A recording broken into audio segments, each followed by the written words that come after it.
ఓం నమో వెంకటేశాయ. ఈవేళ తిరుమల వచ్చి కలియుగ దైవమైనటువంటి ఆ వెంకటేశ్వర స్వామిని మేము కుటుంబపరంగా నాకు మనవరాలు పుట్టింది.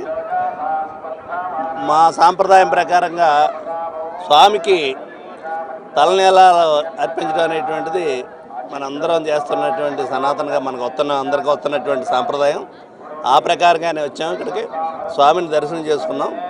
ఈ రాష్ట్రం అంతా కూడా, దేశం అంతా కూడా సుభిక్షంగా ఉండాలని, ప్రస్తుతం ఉన్నటువంటి ఏదైతే ప్రపంచవ్యాప్తంగా ఉన్నటువంటి ఈ సంక్షోభం ఏదైతే ఉందో, యుద్ధాలకు సంబంధించినటువంటి సంక్షోభం ఏదో ఉందో అదంతా తొలగిపోయి అందరూ సుఖ సంతోషాలతో ఉండాలని చెప్పేసి సర్వే జనం సుఖంతో అనేటువంటి విధంగా స్వామిని కోరుకోవడం జరిగింది.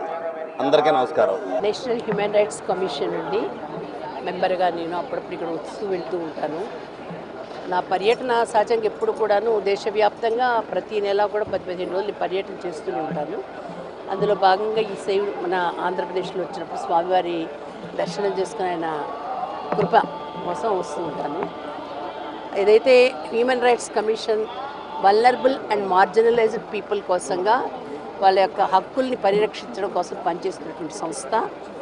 గతంలో నేను వచ్చినప్పుడు ఇక్కడ లోకల్గా ఉన్నటువంటి అనేక స్కూల్స్లో, యూనివర్సిటీ హాస్టల్, అదేవిధంగా హాస్పిటల్ ఇవన్నీ కూడా చూడడం జరిగింది. అంగన్వాడీ టీచర్స్తో కూడా ఇక్కడ మాట్లాడాను నేను. స్థానికంగా వాళ్ళకు ఉన్నటువంటి వాళ్ళ యొక్క ప్రాథమిక హక్కులకి ఎలాంటి భంగం కలుగుతుంది by the government officials or servants. Complaints డైరెక్ట్గా వాళ్ళు ఇవ్వడం ఒకటి. రెండవది వచ్చేసి నేను వెళ్ళిన దగ్గర నేను స్వయంగా అందరితో కలిసిపోయి కూర్చొని మాట్లాడి వాళ్ళ యొక్క పరిస్థితులు కనుక్కుంటూ ఉంటాను. అది ఇక్కడి నుంచి కూడా వస్తూ ఉన్నాయి కంప్లైంట్స్. కంప్లైంట్ రావడం సహజం. ఎక్కడైనా కూడా మనం లోతుకు వెళ్ళి అక్కడికి వెళ్ళి కూర్చుంటే కానీ అసలు విషయం అనేది తెలియదు.